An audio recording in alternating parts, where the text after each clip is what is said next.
Good afternoon, everyone. Welcome. Welcome to We Were There. It's very nice having you with us. My name is Judith Pucci, and I am a Tribute Museum walking tour guide, as are the two people sitting next to me. We at Tribute all have had a personal connection to the events of September 11th. We are family members, first responders, survivors. Some of us, such as me, were residents of Lower Manhattan at that time. Others of us volunteered here afterwards during the cleanup. So our stories go beyond the historical events of the day. Our stories explore much more of the personal costs of the attacks.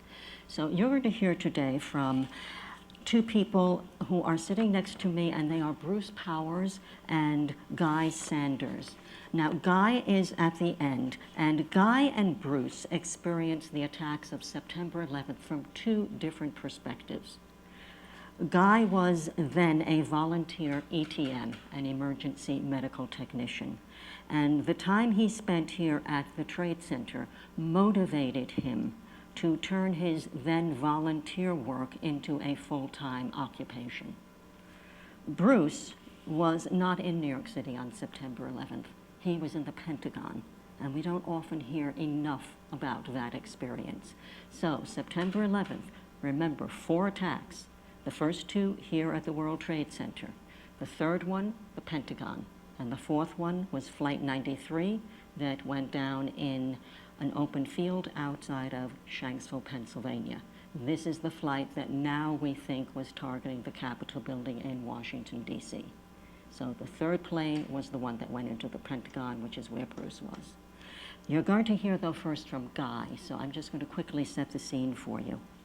Now, the attacks begin here at the Trade Center at exactly 8:46 a.m., when the first plane is flown into the North Tower. Guy reported to the ambulance company where he volunteered then as an EMT, and soon after he found himself here at Ground Zero. What he saw, heard, and smelled was unlike anything he had ever experienced before or since. And it's all yours. Thank you all for being here. My experience involving September 11th was I was on my way to my day job at the time because I worked EMS part-time and volunteered in EMS part-time. And I just got into my office when I heard, actually I saw a bunch of people sitting at each other's desks listening to the radio. I asked what was going on, found out that a plane had hit one of the towers of the World Trade Center. My first feeling was that maybe it was a small plane and someone got disoriented while learning how to fly. But then when we heard the second plane hit the second tower, I knew we were under some type of attack. Being an emergency medical technician, my first impulse is they're going to need some help down there. I need to be there. I need to help out. But I didn't want to just show up on the scene, so I started calling my ambulance company. While this is taking place, one of my coworkers in my office is starting to get very distraught, and she's crying hysterically, and people are trying to calm her down because her boyfriend worked in one of the towers, and she had been trying to call him, and she couldn't reach him. I kept trying to call my ambulance company, but all of our lines were busy. I couldn't get through. Over and over again, I called. We heard about the plane hitting the Pentagon, and it got me even more anxious. Kept calling again. Finally, I was able to get through. I asked them, do you need me? They said, we need everybody. So I said, I'm on my way. So I stood up in the office, told them I was on my way. They knew I'm an EMT. They figured I was going. I got on the highway. At this point, we knew that we were under attack, so the police had closed off all the bridges, the tunnels, and the highways leading into Manhattan, except to emergency vehicles and first responders. You have seen what New York traffic looks like. There was no one on the highway but my car. So it was just surreal. I drove as fast as I could from my office in Long Island, through Queens into Brooklyn, changing to my gear, got my equipment, and I headed over to my base in Brooklyn. By the time I had gotten to my base in Brooklyn, the 2 towers had fallen. Giving an idea of the time frame, from the time the first tower got hit to the time the second tower fell, only took 102 minutes. 102 minutes. So I got into my base, the beehive of activity, people going back and forth. We had some ambulances coming down to the area to take people who were not critically injured, but who would come into the hospital for illnesses or minor injuries, to remove them to farther hospitals so there'll be more room for trauma patients here.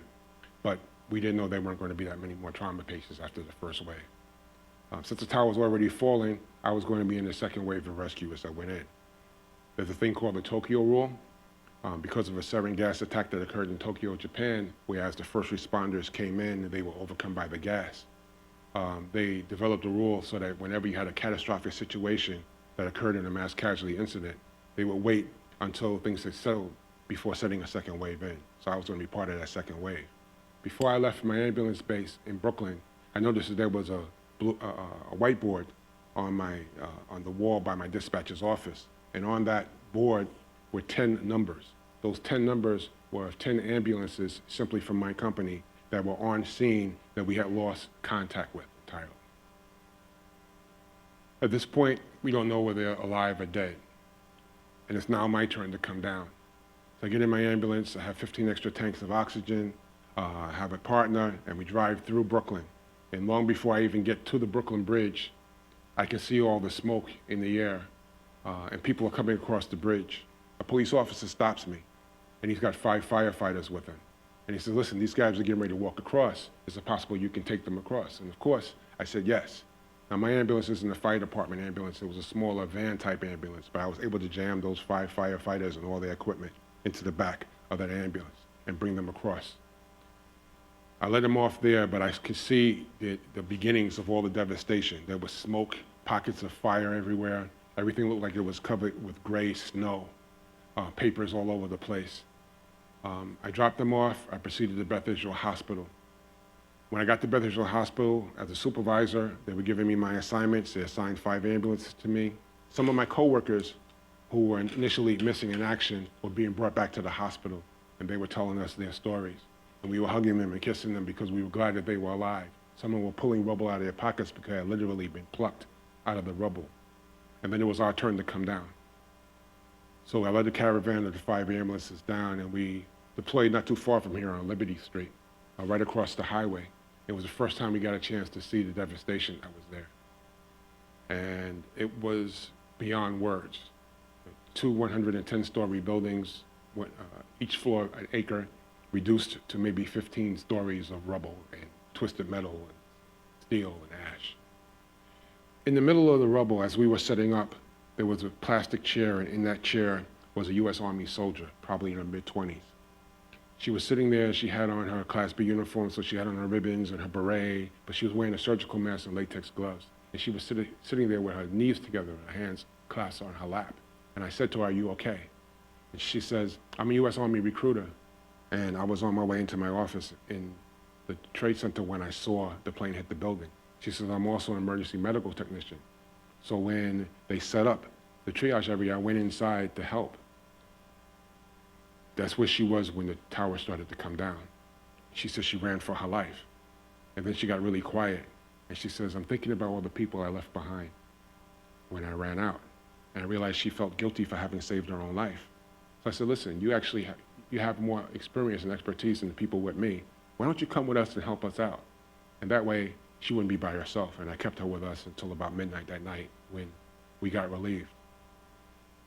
Most of the people that we dealt with were other first responders going into the rubble. One firefighter I remember in particular, he said to me, he came over to have his eyes washed out with sterile water because of all the dust and debris. And I said to him, "Well, just sit over here and out." He said, "No, I'm not sitting anywhere." He said, "If I sit down, you're going to try to make me lay down. If you make me lay down, you're going to try to take me out of here." He said, "I'm not going anywhere, so just do what you need to do right there." And that's what we did. We did go into some of the housing developments, Battery Park, and take people out who were elderly and infirmed. One woman was on a 33rd story, and we had to carry her down. And that's a lot of what we did that day. The one thing I always want to talk about, though, is I got a phone call while I was down there. It was my best friend. He knew I was working 2 jobs, and when I picked up the phone, I said, "What's going on?" He said, "I want to make sure you were there." And I said, "Why?" He said, "Because I'm thinking of all the people who went to work today to a job that they hated and died at a job that they hated." He said, "I know if you were there, you were doing what you wanted to do." And that's something that really touched and moved me. And it was one of the reasons why I started doing EMS on a full-time basis. The only one thing I want to mention is the fact that many people are suffering from 9/11 related illnesses and injuries. EMS lost 8 people, uniformed personnel that day, and we don't hear a lot about EMS personnel. They were fire department EMTs and paramedics, hospital-based, volunteer ambulance corps, and private ambulance companies. But since then, over 2,000 people have died from 9/11 related illnesses, and over 5,000 people have been diagnosed with illnesses related to 9/11, including myself. I got diagnosed with cancer in November of 2010, and I've had 3 surgeries since then. They've taken part of my liver, my small intestine, 2.5 feet of my small intestine, my gallbladder, and I've had 2 of my heart valves replaced. And then I was told I'll never be cancer-free. So it's important to understand that 17 years later, and people are still dying from 9/11, from the sacrifices they made that day. And so I just want to make people aware of that. And it's very important for us to remember that it still goes on.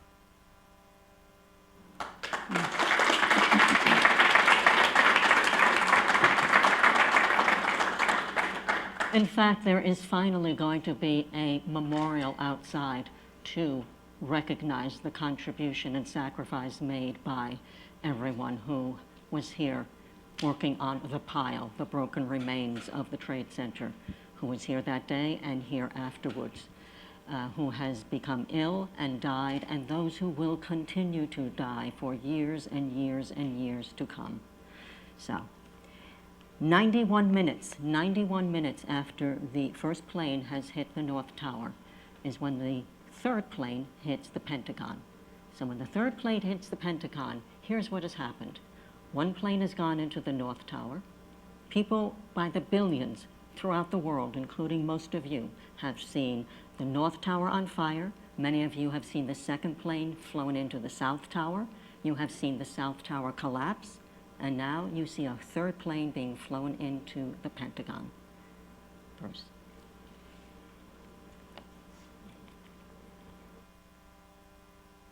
Judith has set the scene well for my story. I was working in the Pentagon when that third plane hit it. It was 9:38 in the morning. Now, I had a television in my office in the Pentagon, and I knew that 2 planes had struck 2 buildings here in New York. Therefore, it couldn't be an accident. At our home, we don't usually keep the television on, so I phoned my wife from my office and urged her to turn on the television. When the plane hit the Pentagon, I knew immediately what it was because I knew in confused terms what was happening in New York. At the Pentagon, the building shuddered. There was a very loud sound, like a truck backfiring next to you. Black smoke rose in the clear sky, and papers fluttered down because the Pentagon is just a big office building. Now, I knew that my wife would know from the television that a plane had hit the Pentagon, but she couldn't find out how I was doing because we in the Pentagon evacuated immediately. Pentagon's only a 5-story building. It's easy to get out, and thousands of people did. As we exited, people offered me their cell phones. I'm an old-fashioned guy, didn't use a cell phone then. I do now. But I couldn't get a circuit on the cell phones loaned to me because, as it might have happened to you, cell phone circuits were overloaded. So I needed to get to a telephone with a wire on it to reach my wife to let her know that I was okay. I went to a shopping center about a half mile from the Pentagon where I knew there was a bank of telephones that had the wires on them that I needed, a landline, to reach my wife. When I got there, 20 telephones, each had 25 people waiting to use them. They all had the same problem I did. They wanted to let their families know that they were okay. Well, I couldn't wait an hour, which would be what it would take to have these people cycle through the telephone. So I ducked down to a part of the parking garage way down in the bowels of this shopping center where a phone was free. Rang my wife, busy. Because my friends were calling her saying, "Is Bruce okay?" And she didn't know, and I couldn't get through. Just like Guy having trouble getting through on the phone, I could not get through after several tries. So I called our daughter who lives in the area and said, "Go to Mom's house now in person. Tell her I'm okay and I'm walking home." Because the buses and subways in New York and Washington and other places froze. So for me, who had taken the bus to work that day, the way to get home was to walk, which I did. Set out on foot, and every mile or so I'd come to a telephone with a wire on it, call my wife, give her an update, and she'd say, "Can I pick you up in the family car?" And I would say, "Can't do it, only police and fire vehicles are coming through to the Pentagon. I'm gonna keep walking," which I did for 3 hours, 7 miles, 10 kilometers. Good to get home. Can you think of a way that I might each year on the anniversary of 9/11 remember the 10 people I knew who died at the Pentagon? Anybody have an idea? Repeat the walk. Yes, I've done it 17 times. And you can see I'm old enough to have grandchildren. They come with me. So one day when I can't make that walk anymore, maybe they will carry on the tradition. Now, I said I knew 10 people who died at the Pentagon. At the Pentagon, 184 people died. 59 on the airplane that hit the building, and 125 more inside. I knew more people who died on the airplane than who died inside the building. How could that be? That plane took off from a Washington airport. 2 of the people on the plane worked at the Pentagon.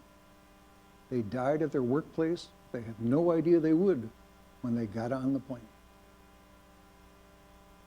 There's one bit of good luck I want to tell you about at the Pentagon before I'm finished.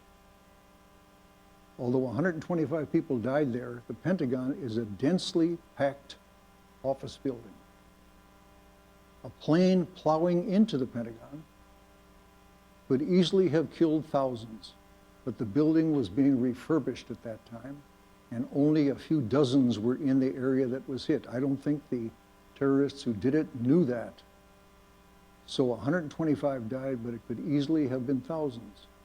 The standards for space for a worker in the Pentagon are so small that if you go to prison, you get more space.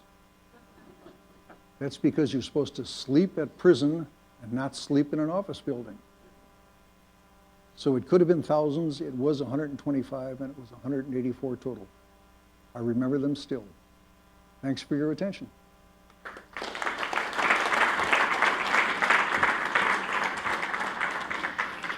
Well, we're going to open this up to all of you now for questions. So, we have one ground rule, everyone. You must not be shy, okay? So who's going to be bold and brave and ask the first question? Oh, there's a hand, good. Just wanted to know, what was your job at the Pentagon? I was in charge of planning for the aircraft carriers and all the planes that go on them. Wonderful job. I'd do it to this day if they'd let me. Yes, please. I forget your name. Guy. Guy. Like, hi, Guy. You were just driving into the city for the first time and you saw what was that feeling? What was your thought, your future thought and your gut?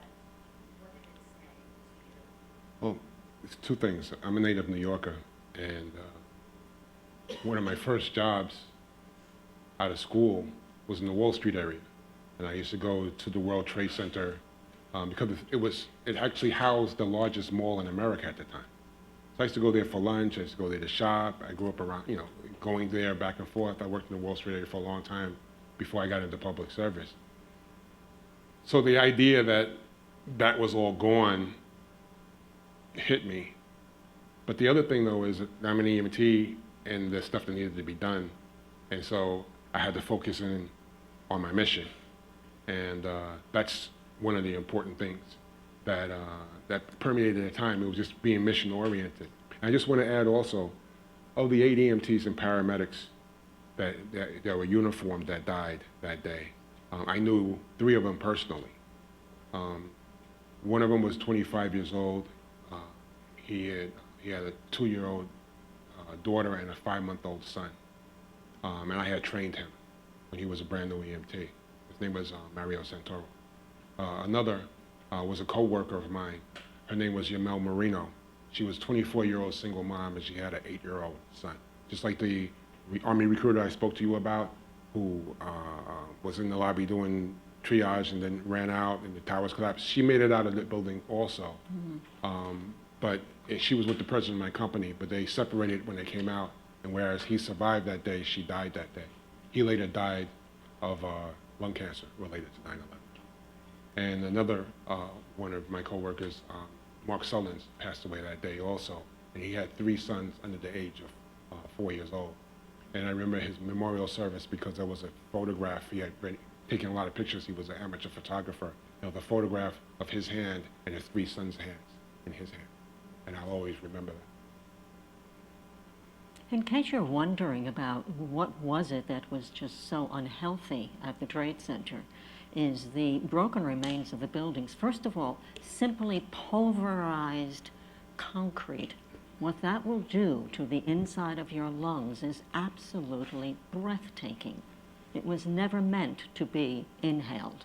And then also there were toxins, carcinogens. The towers also had some asbestos in them. So you breathe that in and it can just do terrible things to your body. Other questions? Please, yes, and then we'll come to you, but right there. First, I'd like to say thank you for your commitment and service to our nation. Appreciate it.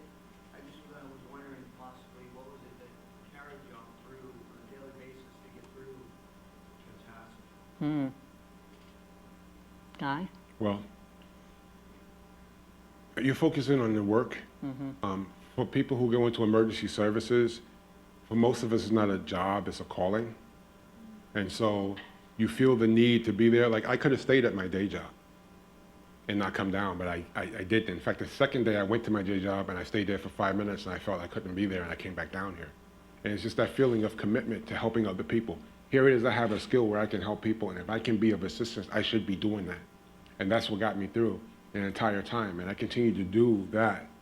And it wasn't really until after I was unable to work because of the cancer that I started to think more about not just that event, but a lot of the other events I had seen during the course of my career. Bruce? I was only an office worker, and I had planned to retire when 9/11 came.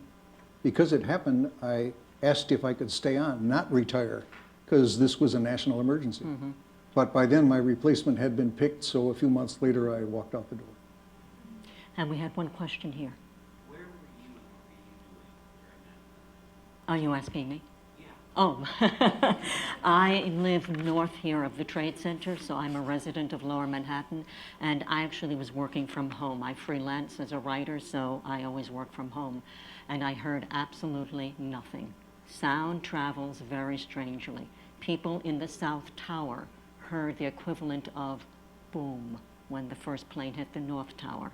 So I heard nothing. The only reason I knew something had happened was that a messenger had come with a package, and she had said that she had seen something strange. A plane went into one of the towers.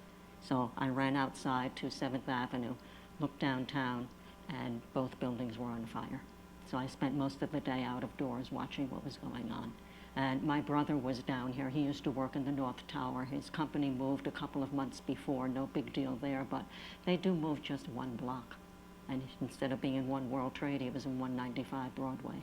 So I'm, again, one of the very lucky people. Close, not close enough to really be in any danger, but had a very personal view of what was going on that day. Thank you for asking. Well, we have to wrap up, everyone. If you have questions, and I think I saw hands starting to come up, please do not be shy. Right outside the exit, the 2 boys here will be very happy to continue this with you. So, they love being called boys. By the way, Bruce's answer about what he did at the Pentagon was just a cover story. He is the Secretary of Defense. Okay? Thank you, everyone, very much.